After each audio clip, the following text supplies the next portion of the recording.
All right, guys. So we've been having a ton of technical issues with the recording software that we typically use. So out of the gate, I'm going to apologize for one about the quality, the sound quality that we're dealing with today. I don't know how it's going to come out. Also, I want to apologize for any clipping, popping, anything like that. We are unable to run a test recording and listen to the quality that we are dealing with before diving into the actual episode. I'm also going to say this episode might be a little bit shorter. I recorded this once already and lost the whole fucking file. So we're doing this for the second time. I've already recorded for an hour. I don't know if I have much more to say at this point. Maybe it'll be a little sharper, maybe it'll be a little more coherent. This episode is going to be similar in the fact that it's going to be a little all over the place and gibberish. Well, at least it would have been the first time around. Maybe now, this time that we're doing it again, maybe it's a little more coherent, a little streamlined, and inevitably because of that, a little bit shorter. Um, yeah, so that's fucking on me, I guess. But I want to give a big shout out. Guys, if you enjoy this show, if you enjoy this episode, please like, subscribe, follow on wherever you listen, with Spotify, Apple, whatever. Go ahead and subscribe to the show. That really helps us out a lot, especially if you are a regular listener. If you enjoy the show, go check us out on Pat on the Back 25 on Twitter or X, whatever the fuck. We're getting a lot of takes up there, a lot of reactions that we don't normally get on the show. Some stuff does make it here, some stuff doesn't, but please go check that out. Also, if you enjoy the show and you enjoy listening to me, you want to hear more of my voice, maybe more funny comedy stuff, go listen to Rudy Tuesday podcast everywhere the podcasts are available. That's Rudy Tuesday podcast is another show that I do every week, drops Tuesday mornings with comedians Breck Michael and Rudy Marinosi. It's a very good time. I hope you guys enjoy the show. So let's get into it and let's hope this fucking one goes way better than the first one did.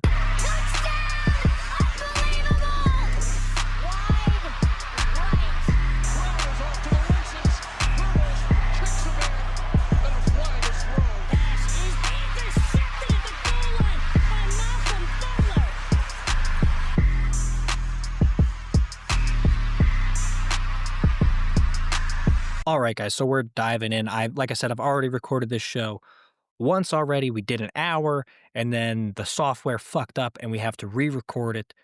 So hopefully we're getting a little more concise here. Maybe a little more energy. I don't know. I haven't had anything to drink the entire time. I just dove right back into recording the second session. So I may have to pause and go get something to drink, but we can cut that. That doesn't fucking matter. You guys don't need to know about all the background stuff. You know, that's not what you came here for. You come here for astute analytics and reactions to what we're seeing on the field. Most likely not. Most likely people come here to see me like bitch and complain and be sad. If I don't know how many people in my personal life listen to the show, but I know that people enjoy me being upset very much. And this week is no different. I'm a little upset, but in a different way. So, what I did this weekend, because the Bills weren't playing, but they played awful the past 2 weeks before this. Fuck. They were so bad. So, what I have chosen to do instead, as penance, I watched the. Oh, God. I watched Carolina play the Jets. Probably the worst game of the entire weekend. Don't know what compelled me to do so. Don't know why I ever would have made that decision, but I did. And what that turned into was me watching a terrible game. In all honesty, I watched the Carolina Panthers. Sorry, I'm getting a little distracted. I'm watching Monday Night Football. I watched the Carolina Panthers beat the New York Jets 13-6. The Jets are really bad at football. They are, I believe, the first team in however long, I don't fucking know. But they have now, I believe, in 2 weeks in a row, held a team to less than like 15 points or whatever the fuck for 2 weeks in a row and ended up losing both of those games. I don't know how you hold a team to 13 points and lose a game, but they found a way to do it. Not only did they find a way to do it, they found a way to do it 2 weeks in a row. So fuck me. You know what I mean? Good for them, but holy shit, is it hard to see that? The Jets are just bad. They're so bad. They've got a good defense technically, but it really hasn't resulted in any wins because their offense is so fucking just garbage. They really are just really bad offensively, and I don't know how to fix that. My key takeaway, I think I'm bang the drum again. I want to see Jameis Winston out there. Now, hand up, I was wrong about Joe Flacco going to the Bengals. I was. I thought that was a big mistake. Organizationally, I don't know why you would trade your week one starting quarterback to a team in your division who has a major need at quarterback right now. That really made 0 sense to me. Legit 0 sense. But that's what they did. And so living with that decision, we're going to see what happens. I don't know. I'm not going to claim to know. I am at an all-time loss on them. Sorry, I'm a little, like I said, a little mentally fried from having done this once already for an hour, and we are 6 minutes in, and I'm already feeling it. Back on track, guys. Anyway, I watched Panthers Jets because I was scoping out the competition for next week. The Bills are on the road playing Carolina, and this is what I have to think. I'm less worried than I was before this game, despite the Panthers winning. I was worried that the Panthers would lose this game. That would have made me more nervous, actually, because that would mean that the trends are continuing for Carolina. Carolina has the trend of playing on the road very poorly and losing road games, but playing really, really sharp, really dominant football at home. For example, beat Atlanta 30-0 at home just a couple weeks ago. That was a fucking big, big game. Made me very, very nervous because it was like, okay, these are the trends. The trend is Carolina wins at home. Now the Bills are coming out of the bye week, coming off 2 losses, and they are going to Carolina. So I was worried that we were going to end up losing that game because that was the trend. We lost to the Falcons, and Carolina dominated the Falcons. So very, very nervous. But now I'm less nervous because Carolina was losing on the road, and here the Panthers are. They just got their first road win of the season above 500. That's not going to last. That feels better. That's like, okay, the trends have broken for this team. They're no longer fitting into the mold that they were before this game. Because before this game, didn't matter who they played, they lost on the road and they won at home. Now, they won on the road and were due one at home. The Carolina feels like a 500 team. They're not going to get a ton of wins. I think that it's an 8-9 team based on what I'm seeing.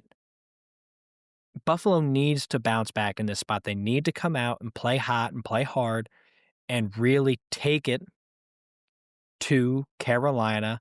I don't know what the spread is right now or what it's going to be at kickoff. Based on how Buffalo's played and how Carolina plays at home, I'm going to guess that the spread is around 4.5. And that being the case, I want to see Buffalo win by 7. Ideally, they win by 2 possessions. I want to see them borderline blowing these guys out. I want to see a 31-17 type of game, and then I'll feel good because we've got the Chiefs the week after that. Now, we've got the Chiefs at home, but still worried. So I want to see the Panthers get fucking their shit rocked by Buffalo for me to feel good about Buffalo. It's not just enough to win this game. They have to thoroughly and convincingly win this game, if I'm going to feel any type of good going up against Kansas City, I don't care that it's a home game. Kansas City's looked fucking really good. They just went 31-0 against the Raiders. Now the Raiders fucking suck, but 31-0 is nothing to, it's good.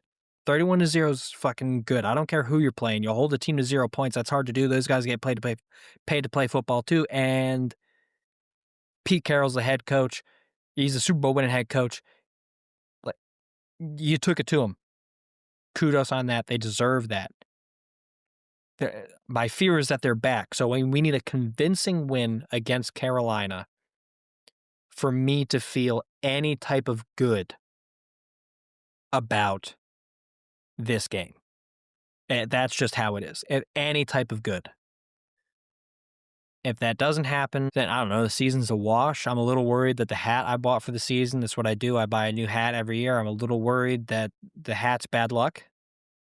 Genuinely worried about that. The hat's bad luck. Sounds stupid, but week 1 against the Ravens, I was wearing the hat. We're losing the whole game. I took the hat off to sit down in bed with my laptop, finish the game on my laptop, and we came all the way back and won. So I think the hat might be bad luck. I don't even have it in the house right now. I have it outside. I don't think it's making a difference. It's in my car, but that's where we're sitting with it. Watching Monday Night Football. So far, my bets aren't hitting on this either. Usually my sister has a little bit of this pick magic where I can go, yeah, what pick you like? And she goes, this guy. And no, she said she didn't like Jahmyr Gibbs to get a touchdown. Jahmyr Gibbs currently has a touchdown. She said she didn't like Amon-Ra to get a touchdown. He currently has a touchdown. Jameson Williams and David Montgomery. Was it David Montgomery? Or no, it was Egbuka. She liked Egbuka or who the fuck was, I don't fucking know. She liked 2 guys to get touchdowns. Neither one of them had touchdowns yet. And it's fucking 14-0 closing in on halftime. And I'm fucking, I don't know what it is. Maybe the hat's not bad luck, but shit ain't working. I'll tell you that. But I'm worried about the Bills. They did nothing so far to my knowledge. Maybe I've missed it. I'm not going to rule that out. Haven't been all over social media the past few days, so I could have missed something. But as far as I know, it feels like we're about to lose the bye week because we made no moves to improve the defense, to my knowledge. We made no moves to improve the wide receiver room, to my knowledge. Not that the receiver room's bad, but we don't have like a full-blown number one. We've been linked to Jalen Waddle. We've been linked to A.J. Brown. We did nothing to go get those guys. As of right now, recording Monday night at 8:30, we've done nothing to go and get another wide receiver to draw attention away from Keon Coleman, to draw attention away from Khalil Shakir. I would rather have A.J. Brown. He's a legit number one. Jalen Waddle remains to be seen, but he's a fucking speedster who could really take the top off of defense and really open things up for the other guys. That being said, defense is a bigger need. We can't stop fucking shit right now. And to my knowledge, we've done nothing to solve that problem, or at least not that I can remember. Maybe I saw it and I forgot about it, but we're fucked. Now, I know I said that all really quickly, so I'm going to dial it back. Like I said, this is my second time doing this. My throat's getting a little dry. I've had nothing to drink. And we're hoping it comes a little more streamlined. I don't know. Maybe I'm just not going to edit as much. That could be a solution. But I'm worried about the Bills because the Pats did exactly what I thought they were going to do, and they went out and they dominated the Tennessee Titans. It didn't seem like it at first. They were down like 10-3 or something like that, 13-3. And it was a little worrisome if I was a Patriots fan. Thank God I'm not. But if I was a Patriots fan, I think I would have felt a little worried. Just like, okay, maybe this interim head coach got more bump than we thought he would. Maybe the Patriots have just been playing way too tight, way too sharp, and they're loosening up the bootstrings a little bit, the bootstraps, and it's just not going to come together. I'm not going to rule that out. But then they turned it around. They dominated exactly like we thought they would, and it happened quickly. Whoever I think the spread was a 7.5 at one point. I saw it go down to 7. I don't know who was on Tennessee to win this game. You look smart for a second. You turned out to be a dumb shit because whoever's betting Tennessee enough to cover spreads is wild. And never take Tennessee to cover the spread. I took them like once, I think, and I was like, yo, fuck. Oh, Jared Goff just threw a pick with 20 seconds. Boy, 20 seconds left in the half. You're going to give that ball back to Baker? Shit. You just made a mistake. They're finally going to get some points on the goddamn board. I'll tell you that. Um. Anyway, yeah. I had Patriots minus 9.5 on the Wild at 1 parlay. So update on that. The Wild at 1 parlay. I didn't do it week 1, so it's not a perfect 7-game record, but it's 1 game short of that. So the Wild at 1 parlay is now officially 0-6. So not great, not feeling good about it, but much like the Jets, it's hard to lose every game. So it's got to happen eventually, right? I mean, we got to hit one of these parlays at one point or another. And a lot of them I felt real sharp on. A lot of them I felt really fucking good about. And they just haven't worked. They're like, yeah, I hit the Patriots pick, but the one that I thought was a shoo-in was Bears at, or no, I'm sorry, Saints at Bears. I thought the Bears were going to dominate this game. Now, they won this game convincingly, but this is where it got my ass a little bit. The Saints have allowed points on every opening drive to an opponent every game this season. Every opening drive, they've allowed points. It's been by far their worst defensive effort has been on those first drives of a game that their defense was on the field. And so I said, hey, throw in the Wild at 1 parlay, Bears first drive, touchdown, bucket, plus 260, whatever the fuck it was. Was feeling sharp, thought it was a shoo-in, thought coming out of a bye week, Ben Johnson's going to have these boys dialed up, going to have them like a tight, nice little script it's going to work.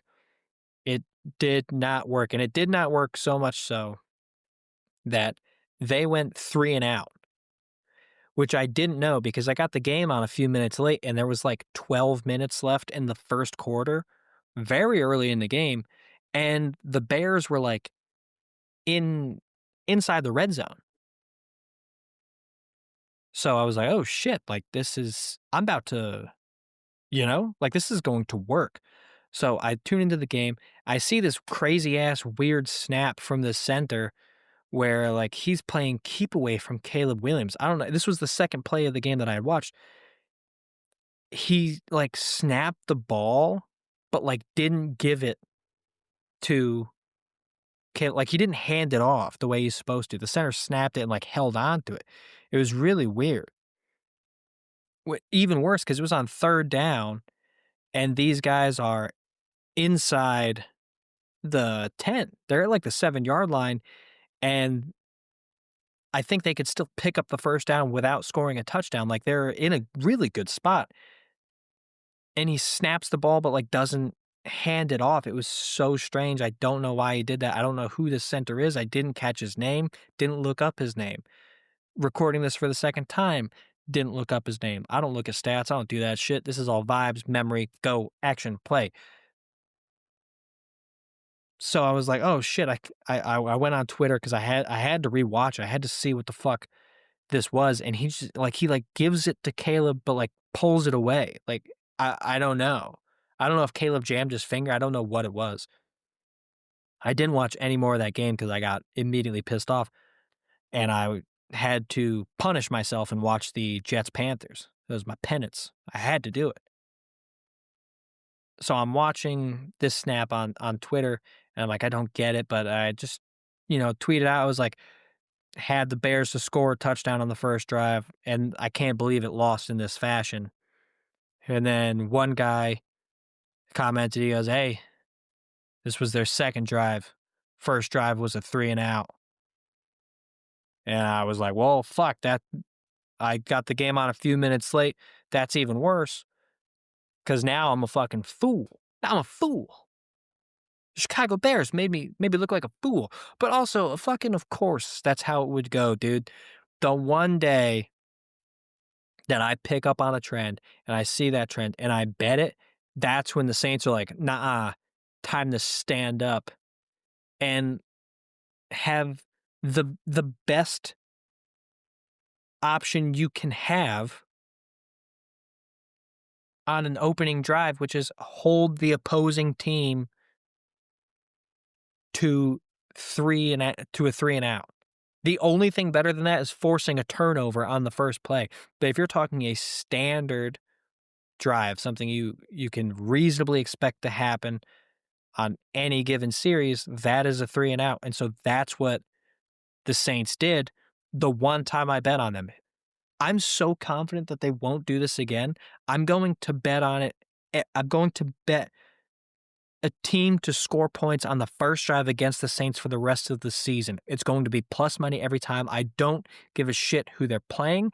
I don't care. It is now a spite pick.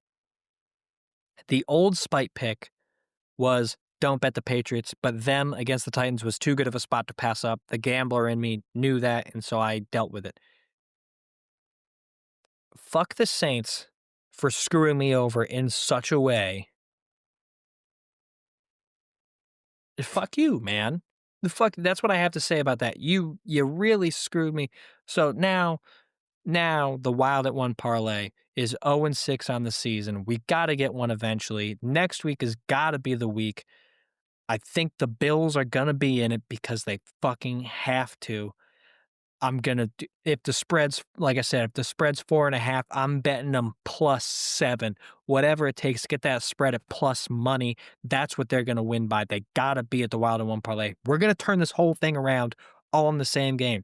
Me, the Bills, this entire pat on the back franchise is going to recalibrate in week 8, and we're going to get it fucking done. We're going to get the Wild at 1 parlay. We're going to get a Bills win. We're going to get a convincing Bills win so that way when the following week when we go and the Bills play the Chiefs, we fucking look good and feel good about it. Back to the Bears. In your fucking face, Bears fans. After the first 2 weeks of the season, would any of you have guessed that you were going to beat the Saints? No. Now you guys have won 4 in a row. And guess what? Yeah, it was the Saints, but you beat a team well. You beat a team good enough when your quarterback wasn't playing particularly well. Caleb Williams did not have a great game. Is that a little worrisome because it's out of the bye week? Yes, but it's not a huge deal because, again, you've got the win. It's run game and defense, and you played well with a banged up defense. And I know it's the Saints, but who gives a fuck? It worked, didn't it? And that's really all that matters. Getting the win is all that matters. You've now won 4 games in a row. So I will say, in your face, Bears fans who were doubters, Bears fans who didn't think that they were in it. I've been in your shoes. I understand having the dread of a franchise. But I was right. I told you, no, have some patience. Let these guys gel. Let Caleb figure it out. Let Ben Johnson figure it out. They're going to get together. Ben Johnson is too good at his job. Caleb Williams has too much natural talent. And now you guys look good. You look fine. You're winning games. Are you a Super Bowl contender? No, not right now. Could you make the playoffs? I don't think I would rule it out. You're not about to win the division. You've got a lot of tough games ahead of you, but the Vikings look very vulnerable. Green Bay is not as dominant as we thought they would be, despite the fact that they look like a good team getting better, which is a concern. And so I think you're right there. I mean, the Lions look good, but they lost to Green Bay, who doesn't look as good. So you can sneak into a wild card spot. It's not out of the realm of possibility with the way you guys are playing. Do I think it's more realistic to expect you guys to get like 8 or 9 wins than the 10 or 11 it would take to get into the playoffs? Yes. But I think based on where you were in at the end of week 2 to where you are now, I think I would feel very good about where the Bears organization is at. Again, I'm apologizing for any of the rough cut, the crappy audio. If it is, if the episode comes out a little short, sorry about that as well. Like I said, we've had issues with the software, and so we're just kind of wheeling and dealing, trying to make up some time after recording this once already. So it might be a little more streamlined. Yeah, I think the Bears are in a good spot. Also, I think the Browns are in a good spot. Again, another so-so team that played a bad team, but the Browns scored over 17 points for the first time in I think it was like 11 or 12 games. I don't know exactly what it was, but in a while, you guys scored over 17 points for the first time. Crazy that you guys were able to pull that off. Super exciting that you guys were able to pull that off. I'm not 100% sold on Dylan Gabriel. I don't know if he's the guy long term. What I do know about your team is this. If I'm the Browns, I'm not expecting a lot of wins. I'm not expecting a first overall pick either. But you've got a stud in Judkins. Your run game has figured it out, and they look good with him carrying the load. And your defense is elite. You've got a championship defense. Next year, you go into a draft, you spend the first round pick on a quarterback, which next year's class is way better than last year's, for sure. You trade Shador Sanders, get a fourth round pick. I think he's a lot easier to sell than Dylan Gabriel is. You keep Dylan, you let him play for a little bit, and then you roll out the rookie, whoever that may be. I don't have a prediction for that right now. Maybe it's Carson Beck. Maybe it's Gunnar Stockton. Uh, maybe it's probably not Cade Klubnik at this point, but there's so many good quarterbacks in next year's draft. I don't know who will declare. I don't know who will fall to where. I don't know what draft pick the Browns are going to get, but you're going to find a good quarterback there. And then he's coming into a really good situation where he doesn't need a lot of pieces put around him. He just needs to be able to have those pieces support him in being successful. And you guys will have a good team because it's not going to rely on the quarterback being oh so fucking great. If that makes sense, I think you're in a good spot with what you have. You're not the worst team in the league. Didn't think that was going to happen. I thought you guys were going to be absolute dog shit. Turns out, no. You, the Giants, frankly, the Broncos have all been better than I expected. I thought not that I thought the Broncos would be a bad team. I just thought there was going to be a little bit of a sophomore slump from Bo Nix. But we'll talk about the Broncos in a second. But there's been a couple teams where they were better than we thought they would be, and I think the Browns are one of them. I think they're not a quarterback away from winning a Super Bowl, but they are a quarterback away from being a much more competitive team. So I think if I'm the Broncos, I feel excited about that. This isn't the funniest episode, but that's okay. Speaking of Browns quarterbacks, did I just say Broncos quarter? Fuck it. Browns quarterbacks. Brown quarterbacks. Start listing them. How many did you get to in your head just then? I'm not going to say them right here on the show right now. Jameis Winston, that's one. Is he brown? Is that may have been wrong to say. Whatever, it's fine. If Freudian slip. I'm just excited about Jameis. He needs to play on the Jets. Anyway, Browns quarterbacks. I thought it was weird and wrong. I thought it was weird that the Browns would trade Joe Flacco to an in-division rival, especially when Joe Flacco was your week 1 starter. That seems weird to do. I thought it was weird that the Bengals would be opting for Joe Flacco over a younger quarterback like Jameis Winston. I thought that was weird. I think I was wrong. I think the Browns were wrong for doing that. I don't think the Bengals were. I think I was wrong. I think getting Flacco was a hit. I think it's good for the Bengals. He's won 2 games in 7 days. I did not see that coming at all. I thought he was going to lose both of those uh, and perform very poorly. I thought he was going to take a lot of sacks. Turns out, no, not going to take a lot of sacks. Got sacked once against the Packers. Didn't see that coming. And I don't know that he took any sacks during the Thursday night game against the Steelers. I'm probably wrong about that. Like you guys know, I don't look at any stats while I'm doing the show. I just go based off what I remember. I don't remember him taking any fucking hits. I truly do not. Like for whatever reason, he is working with this total dog shit offensive line, and he's piecing it together, and things are going totally fine. I mean, not totally fine, but they're winning games, which is the most totally fine you can be. And all of a sudden, the Bengals feel like they could compete for a playoff spot. And that raises more questions when it comes to Joe Burrow of like, okay, if we can sneak into the playoffs with Joe Burrow, we've got a shot. But do you try and get him to come back maybe before he's ready so that he can play in the playoff games? If you make the playoffs, do you keep rolling with Joe Flacco? Like, I don't know what the answer is for the Bengals, but if they keep the way that they're going, I don't know how sustainable it is.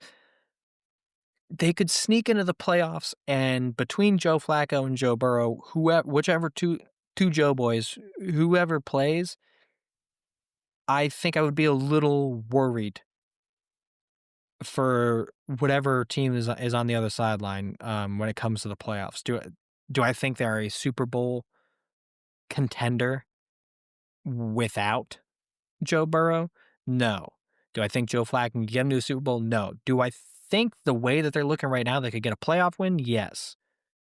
Which is fucking problematic for a lot of teams. And hand up, I was wrong. Guy can ball. Guy can ball. Joey balls. Joey Flack balls.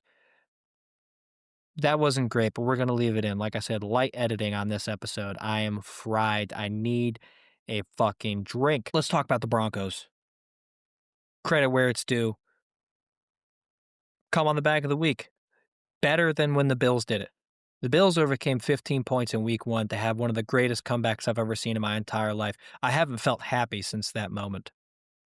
I have not felt happy since the Buffalo Bills defeated the Baltimore Ravens on a last-second field goal after being down 15 points with 7 minutes left in the fourth quarter.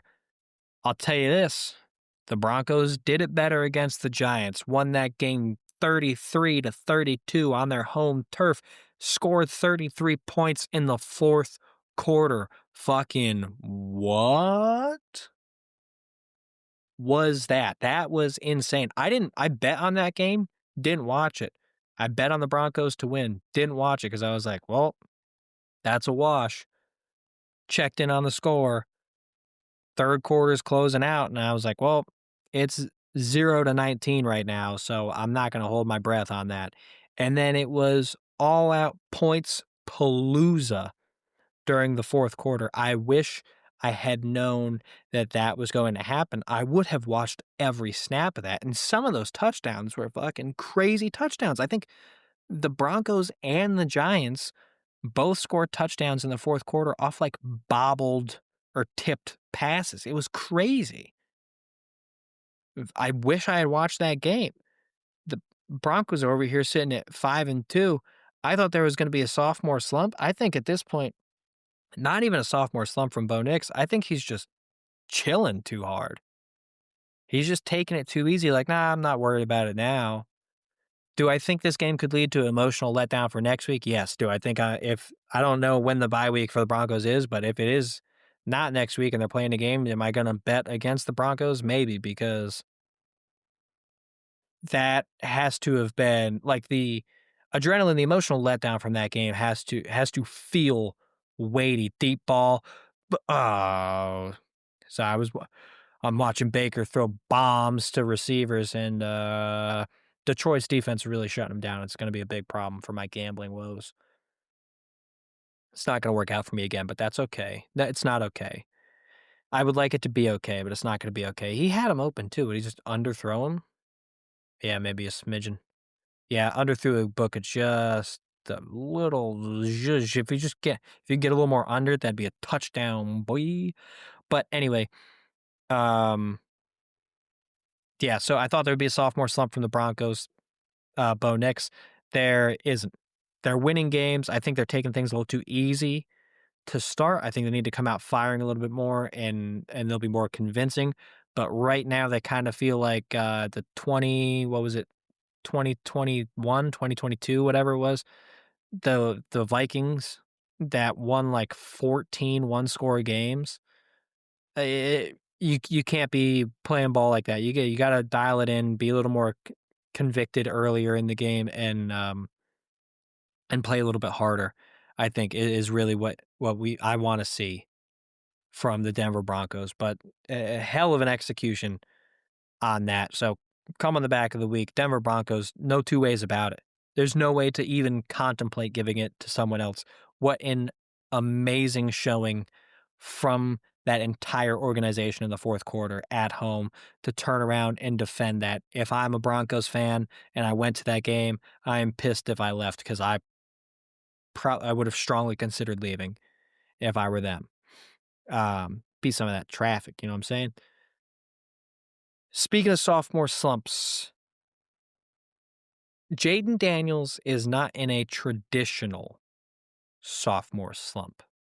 He doesn't look terrible. When he does play, the they have no receivers right now. I looked at the depth, the guys who they have catching the ball, I don't remember them all off the top of my head. That's mostly because I haven't heard of several of them before, and, like, Luke McCaffrey was the only receiver I knew of going into this game, and they were shut down. Oh, what was that? Was it dead ball. 3rd and 14, Baker's not playing well. I knew this was a bad spot for him. He's played too many games where he's carrying the load, and, Baker needs a break. He needs someone else to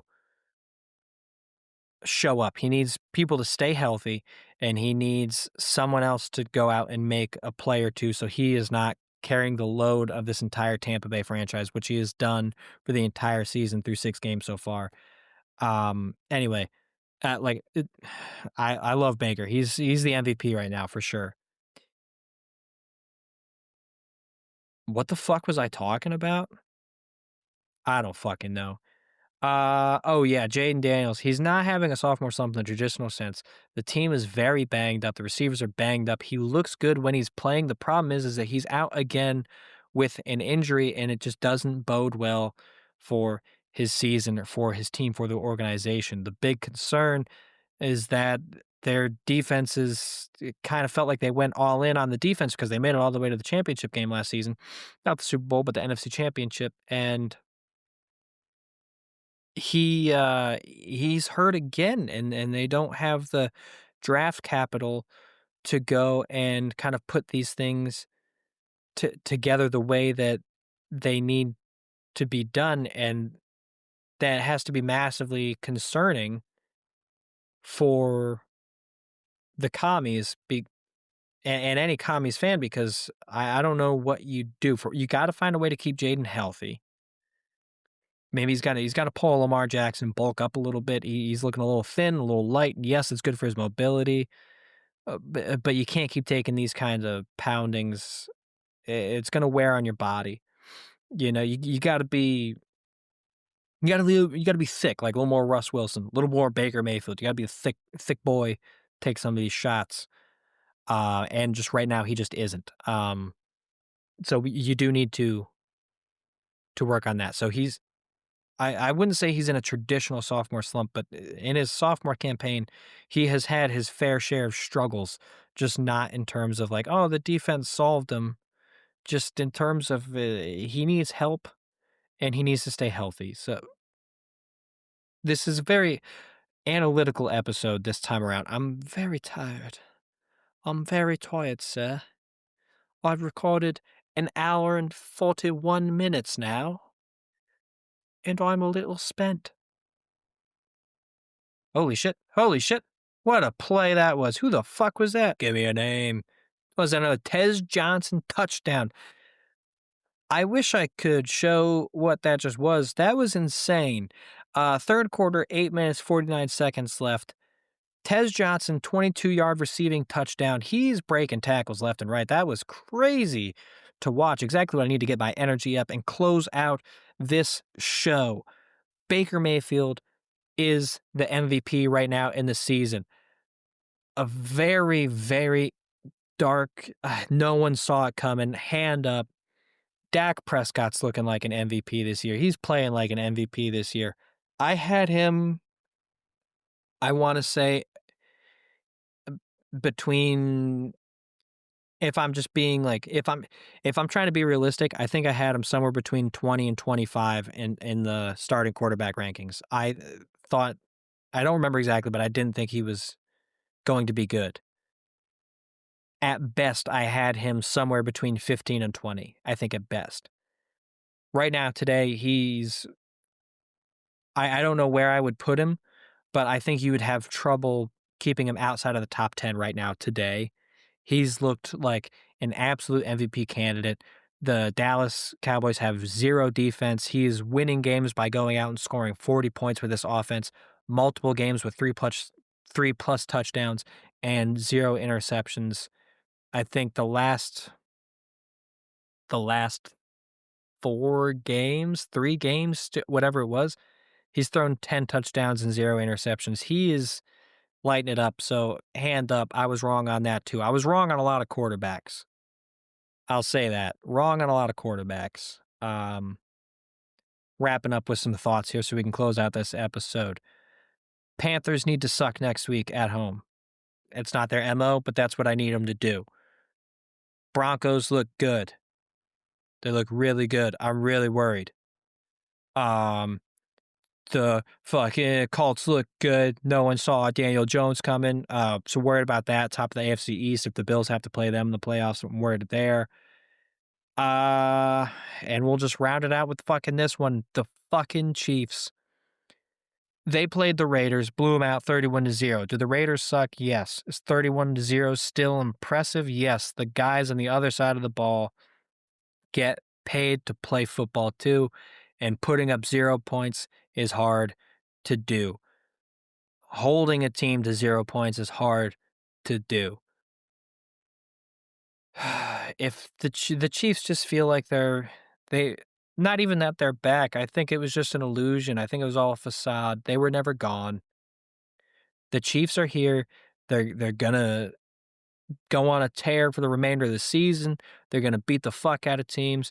They're gonna show up on in the playoffs and make it all the way to the AFC Championship game and kick the shit out of whoever is there and make it to a Super Bowl. And will they win the Super Bowl? I don't know, but I know once they lock up a playoff position, the entirety of America needs to be rooting against them. It's the only way we can stop the forces of evil that Kansas City has rained down upon us for the past 7, potentially 8 years. We need to destroy them. If the Bills can't do it, I will spend the entirety of the offseason rooting against the Chiefs. Or sorry, not the offseason, the playoffs, rooting against the Chiefs. I promise you that. I want the Bills to win more than anything. A close second is I want the Chiefs to lose. And right behind that is I want Lamar Jackson to be bad. And those are the 3 things I want out of football. I want the Bills to win, the Chiefs to lose, and Lamar Jackson to be bad. That's what I want. Will I get those things? I don't know. Only time will tell. But that's the episode for today. We've now recorded almost 2 hours of the same content. If the editing isn't great, my bad, dog. I'm not going to listen to this whole episode and try and click and through and edit and do the best I can. If the audio quality is bad, I do apologize for that. We're unable to do a test recording, like I said. The software has been a little wonky today. It was crashing. It was re-uploading. We recorded an hour and then the episode didn't log and save and the website stalled out. So we're calling it here. Thank you guys so much for listening. Appreciate you so much. Show has been a lot of fun so far. I don't know how many episodes we've done. We've got a lot of football left to watch. I know we've moved away from the college stuff a little bit. I just don't have as much to say on college. I don't know the college game as well. I'm trying to learn it while doing this show, and it just hasn't been there for me. But you guys have been absolutely fantastic. I will say this. Uh, I watched the Panthers and Jets game. I genuinely swear to God, don't know what game I turned on after that. Don't remember at all. I watched John Wick 4 for the first time at that 4:30 window of games. That movie's fucking sick, dude. If you haven't seen it, go check it out. That's one of the things I like to do. I like to pop on a movie while I'm watching football, keep the action going. And I think I earned it a little bit because I did sit through the entirety of the Panthers Jets game, and that game sucked 13-6. What an awful display of football. You guys have been absolutely fantastic. Thank you so much. Again, I apologize if this recording is not up to snuff, not up to our usual standard. Not that our standard is that high, but you know what I'm talking about. But you guys have been absolutely great. Thank you so much. I hope you guys are enjoying the show. Hope you guys keep listening. Go Bills. Love you guys.